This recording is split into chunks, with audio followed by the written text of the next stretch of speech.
it came to pass that I wrote the song They Were Deaf to Her Child's Cries was when a great friend of mine told me the story of Anne Lovett and her child, and the events of the 31st of January 1984 in Granard.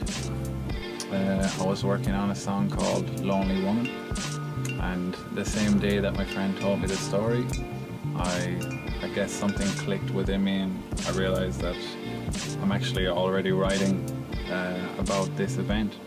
And from there, a journey commenced where I started to research the story, look into it, and started to write about it.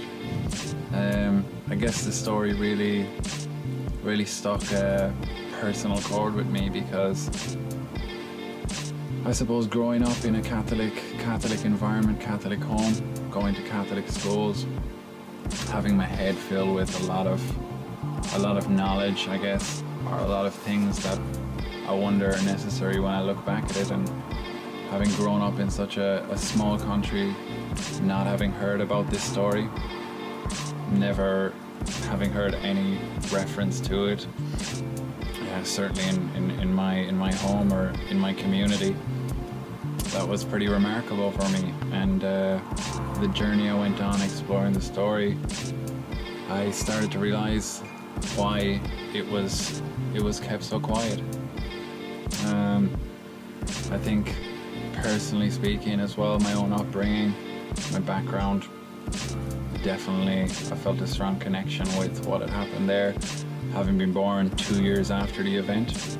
And of course, had Anne's son survived, he would be literally my age mate right now. I think it's really important that as a musician, as a writer, I feel it's so important to study and examine cases like this, events like this, stories like this, because I guess it sounds cliched, but there's Anne Lovett and her son in all of us, because everything's universal, everything's connected.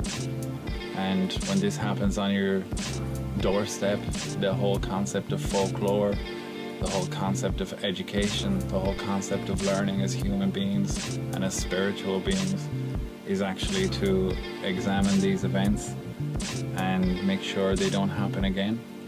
Make sure the memory of people who have passed or suffered unnecessarily is kept alive, that they're honored. I think this is huge for me in my writing and in my work. And there's the whole, as I said, like the whole cultural and societal aspect to it, but in my journey, actually going to Granard, reading about it, doing every bit of research I could on it, going to visit the grave, I actually realized that there was a whole esoteric level to it as well, which intrigued me even more. If I actually understand that esoteric level, I don't think I do. Maybe one day I will, maybe not in this life, but maybe in another.